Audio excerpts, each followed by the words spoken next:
대박 하나 터뜨렸는데 김건희가 논문을 표절한 게 아니라 대필했다. 아, 이거 지금 대박입니다. 조회수 폭발하고 있고요. 서울의 소리 들어가셔서 이 방송 꼭 보시기 바랍니다. 예, 구자곤님 감사하고요. 자, 그 내용 한번 이렇게 대략 한번 볼게요. 김건희 친척을 전화 통화를 해서 녹취를 한 거예요. 네, 이명수 기자가 이명수 기자가. 크게 한 건 하신 거죠. 대필인지 정확히는 모르겠지만 아무튼 같이 도와준다고 하는 얘기는 있었지. 집에 와서 같이 했었으니까 라고 김건희 친척이 이야기를 해주는 거예요. 그러니까 김건희 남자친구가 아까 누군가가 집에 와서 같이 해줬다. 근데 그게 누구였냐. 대련 아파트에 와서 사귀는 사이지 그럼 하고 이명수 기자가 물어요. 그러니까 양 검사 만날 때도 사귀는 걸고 알고 있었는데 남자친구지. 그러니까 양 검사도 만나고 남친도 만난 거예요. 양날이야? 양 검사가 양재택 말하는 거예요? 네. 대단한 언니죠. 그 남자친구고 그러면서 양 검사도 만나고 남자친구가 대련 아파트에서 논문 작성을 도와줬다. 이때 그러니까 대련 아파트라는 게 그때 말이 많았던 막 주고받고 뺏고 했던 그 아파트잖아요. 근데 아크로비스타로 들어가기 전에 사실 아크로비스타로 들어간 것도 양재택 때문에 들어간 거였고 양재택 아들한테 줄 아파트가 지금 김건희한테 간 거기 때문에 거기로 가기 전에 이렇게 양다리를 거치고 있던 시기. 근데 그 남자가 홍석화라는 사람이 여러분들 아마 들어보신 적이 있을 거예요. 방송 이야기 한 적이 있었거든. 그게 이제 김건희가 다녔던 그 H컬처라는 것의 대표로 있었고 그 이력서 중에 하나였잖아요. 그렇죠, 그렇죠. 네. 그리고 이제 찾아보면 이 사람이 고려대 미디어 대학원 최고위 과정에 같이 김건희랑 같이 다녔던 사람입니다. 근데 이 30기 김건희가 졸업한 30기에 우리가 아는 사람이 3명이나 돼요. 앞에서 보셨던 홍석화 그리고 김건희 그리고 이번에 비서관으로 승진이 1년 만에 급승진이 된 김승희 의전 비서관입니다. 행정관으로 들어갔다가 비서관이 됐죠. 근데 여기 이제 우리가 그 유명한 유지 논문이 등장을 하는 거예요. 유지. 회원 유지, 네. 멤버 유지. 이 H컬처의 대표인 홍석화가 써줬다는 그 논문이 지금 이 논문으로 추정이 되고 있는 겁니다. 이 논문이 뭐냐? 많이 보셨던 그 아바타를 이용해서 했다는 그거예요. 운세. 예. 요거 이제 저 정부 지원 받아가지고 요거 연구를 했다가 그걸 그대로 김건희 논문으로 가져고 가는, 베꼈다고 하는 바로 그거죠. 그래서 이제 이 경력으로 이 명신이가 그 교수 초빙 지원서 같은 데 쓸 때도 H컬처 테크놀로지에서 있었던 그 경력을 버젓이 기록을 합니다. 그런데 이명수 기자하고의 인터뷰에서 홍석화 대표는 잘 모르겠다. 제가 거기 산다는 것도 잘 모르겠고 뭐 가봤다는 거 기억이 안 난다라는 식으로 이야기를 해요. 네, 약간 이명수 기자가 압박 인터뷰를 합니다. 대련 아파트 출입한 거 내가 알고 있는데 라고 말을 하는 데서 저는 약간 좀 이 사람도 어떻게 보면 김건희의 피해자잖아요. 그러니까 좀 불쌍하더라고. 제가 거기 산다는 것도 지금 이제 생각해 봤더니 기억이 나는 건데. 라고 이야기를 해요. 그러니까 언제 생각해보면. 홍석화는 진심이었다 이겁니까? 대련 아파트 출입한 건 그러니까 지금 생각해 보니까 기억이 난다는. 그러니까 이 말을 하기 전에 아크로비스타는 직원들과 간 적이 있다고 이야기를 해요. 근데 이제 나는 홍석화 씨 말을 좀 믿기가 힘든 게 내가 사귄 사람이 아니라 내가 어떤 학교를 다니든 어떤 모임에서 만나서 친하게 지냈는데 그 사람이 어느 날 갑자기 대통령 영부인이 됐어. 그러면은 그 사람과 있었던 일이 다 기억나지 않을까요? 다 까먹고 있다가도 그렇지. 선명하게 기억날 것 같은데. 우리 태권도 회장님이 그거 아니야. 까마득히 까먹고 있다가 계속 자다가 벌떡벌떡 일어나는 거. 그때 혼입을 이렇게 생각나는 거예요. 그렇죠. 근데 저 친척도 이 인터뷰에서 이야기를 하는 거 보면은 홍석화를 지목을 해요. 그러니까 홍대를 다니고 있었고 3살 연하지만 서로 반말을 하고 있었다라는 것들이 이제 조건에 충족을 하는 거고. 근데 재밌는 게 지금 홍석화가 석사 논문을 했던 표절 방식이 김건희 박사 논문 표절 방식과 일치한다는 거를 찾아낸 겁니다. 그러니까 이 논문 자체가 김건희는 논문을 베끼지도 않았다는 거예요. 그냥 오빠가 해주면 안 돼. 오빠가 아니지. 네가 해주면 안 돼 해가지고 그냥 아예 맡겼다는 거죠. 오빠라고 했을 수도 그런 있죠. 의혹이죠. 그런 의혹. 그런 의혹이죠. 거기다가 저런 식으로 표절을 해서 다른 자료를 가지고 와서 짜집기 한 방식으로 논문을 쓴 게 저 당시에 대학원 졸업했던 사람들을 다 전수조사를 했는데 단 2명, 2명이 홍석화와 김건희였다. 그게 과연 우연의 일치냐. 근데 저는 홍석화 홍석화 이 분하고 김건희가 사귀었을 것까지는 상상을 못했어요. 왜냐면 어떻게 등장하는 사람마다 다 사겨. 그럴 수 있지. 왜? 내가 못한다고 해서 남도 못하는 거 아니에요? 마차님 진짜 야수님 말이 정답이에요. 에이씨. 치명적 매력이 있는 거야.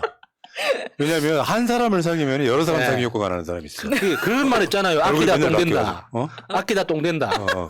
그러니까 안 아끼고 잘 썼다는 거죠. 아니 그래서 이제 이 사람이 그 국정감사 나왔을 때도 아까 보셨던 마스크에 보시면 아빠 힘내 막 이런 게 있단 말이에요. 그래서 저는 되게 마음이 아팠는데 이 사람이 또 거짓말로 추정되는 그런 발언들을 합니다. 그러니까 그게 아마 저희가 마지막으로 그러지 않았을까? 그런데 그 뒤로도 4대 보험은 나갔던 것 같은데 저는 사실은 김건희 씨가 저희 정직원으로 그렇게 있는지도 몰랐어요. 라고 말을 합니다. 에이, 이것도 못 믿지. 어떻게 모릅니까? 아니 본인이 회사 대표를 했는데 4대 보험이 계속 나가고 있는데 월급이 나가고 있는데 그걸 정직원인지 몰랐다는 게 말이 되냐는 거죠. 그래서 사실은 김건희가 이제 이 회사를 출근도 잘 하지 않으면서 월급은 꼬박꼬박 받고 있었다. 사실 정말 얼마나 화성인 같은 남자입니까? 정말 너를 위해서 논문도 써주고 월급도 해주고 4대 보험까지 이런 남자가 없어. 하수분 등장했어. 그러면 이제 홍석화가 원하는 건 딱 그거죠. 너라도 행복해. 근데 명신이는 재택이 오빠를 만나고 있으면서 저는 또 이 부분에 있어서는 확신하거든요. 재택이 오빠도 명신이를 하수분이죠. 정말 명신이는 사랑했다. 아니 지금 만나고 있는 분도 화수분이잖아. 난 정말 부러워 이제. 그러니까 그 김건희가 가지고 있는 매력은 무엇일까 궁금하지 않습니까? 그러니까요. 네. 아 궁금해하지 마. 자 이거 한번 읽어봅시다. 네, 정리를 해보면 2004년 홍석화는 애니타 관련 특허를 출원했고 김건희를 자기 회사의 직원이나 감사인 것처럼 둔갑을 시킵니다. 2005년 홍석화는 블로그를 표절해 석사 논문도 작성을 해줍니다. 2006년 홍석화는 애니타 개발 국책 지원 사업 책임자로 김건희를 임명해줍니다. 2006년 홍석화는 아라리쇼에 김건희를 기획이사로 임명을 해줍니다. 2007년 홍석화는 김건희 박사 논문 작성에 도움을 주고 김건희 논문 블로그를 표절해서 김건희 논문을 써줬다고 이제 의혹이 제기되고 있는 겁니다. 2008년 홍석화와 김건희는 고려대 언론정보대학원 최고위 과정을 다닙니다. 이렇게 이제 서울의 소리에서 정리를 한 거예요. 그게 그냥 저는 사귀었을 거라 생각 안 하고 그냥 남사친 이렇게 그냥 끝냅시다 편안하게. 예, 그냥- 그렇게 하시죠. 네. 자 그리고 이번에 저 동물농장 나온 이야기도 이번에 김진애 의원이 저 준영이가 저런 거 잘했어. 자극적인 제목. 준영아 우리 방송 보고 있냐? 한번 놀러 와. 철없는 나르시시스트보다 이렇게. 김진애 의원님이 폭발했다고 하니까 또 많은 분들이 클릭을 하게 됐죠. 네.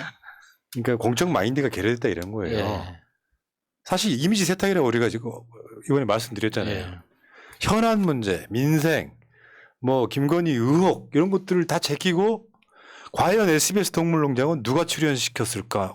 누구의 압박이었을까? 뭐 이런 이야기 지금 나르시시스트라고 지금 나오는데 사지 마시고 입양하세요. 뭐 이런 거. 네, 어제도 말씀드렸습니다. 국민적인 지지가 높고 긍정적인 부부라면 동물권을 위해서 저렇게 방송 출연하는 거 찬성. 다만 각종 범죄 의혹이 있는 김건희가 TV 나와가지고 동물 좋아한다고 하는 건 이미지 세탁이다. 동물 사랑하는 사람. 네. 근데 이제 공중파에 나오는 대통령의 자세에 대한 또 지적을 한번 해보고 싶습니다. 저게 지금 사람이 앉아 있는 폼이냐라는 지적을 많이 받았고요. 사실 뭐 아니 저렇게 배 나올 수 있지. 저런 거는 좀 건드리지 좀 마. 근데 이제 그 다리 좀 오물려라. 대통령실 주치의가 일을 안 하나 봐요. 안 그러면 한 명한테 몰빵하고 있든지. 평소에 그러니까 마사지나 스트레칭을 좀 받으면은 저런 자세는 안 나올 텐데 너무 관리를 안 받고 통제가 있다는 안 된다는 생각이 거죠. 들죠. 그리고 사지 마세요고 입양하세요 이런 거는 일반인들이 할 수 있는 이야기입니다. 본인들은 사지 않고 아니면은 지금 그 뭐 펫 공장이라든가 이런 것들이 문제가 되고 있으면 거기에 대해서 어떻게 하겠다라는 가이드라인을 물론 김건희가 대통령이 아니기 때문에 뭐 식용견을 자기 임기 내에 뭘 어떻게 하겠다 이런 걸 바라는 게 아니라 대통령이 할 수 있는 메시지는 따로 있다는 겁니다. 근데 일반인하고 똑같은 이야기를 하고 있다는 데에서 저는 다시 한번 실망했어요. 그리고 어저께 그 김건희 얼굴에 나타났던 수술 자국 있잖아요. 네. 근거 있는 이야기더라고. 의사분들 한 두세 분한테 물어봤어요. 수술 자국 맞대요. 근데 그게 지상파를 고스란히 탄 거죠. 그러니까 너무 밝은 햇살 아래 너무 자신감을 갖고 나왔던 것 그러니까 같아요. 지금까지는 김건희가 대통령실에 있는 찍사, 자기가 데리고 다니는 찍사 있잖아. 그 친구가 예쁘게 나오고 자기 중심인 것만 내서 그런 거지. 지상파에서 걸러지지 김건희 않아. 착각했을 것 같은 게 뭐냐면 카메라가 여러 대 돌아가거든요. 앞에 카메라만 보고 이야기하면 되는 줄 알았더니 옆 카메라가 있었던 거야. 어쩔? 그렇지. 근데 보정을 안 해주는 거야. 어떻게? 자, 여기까지. 자, 감사하고요. 지금 논문 표절이 아니라 대필 의혹까지 나왔다. 인생 어떻게 사신 겁니까?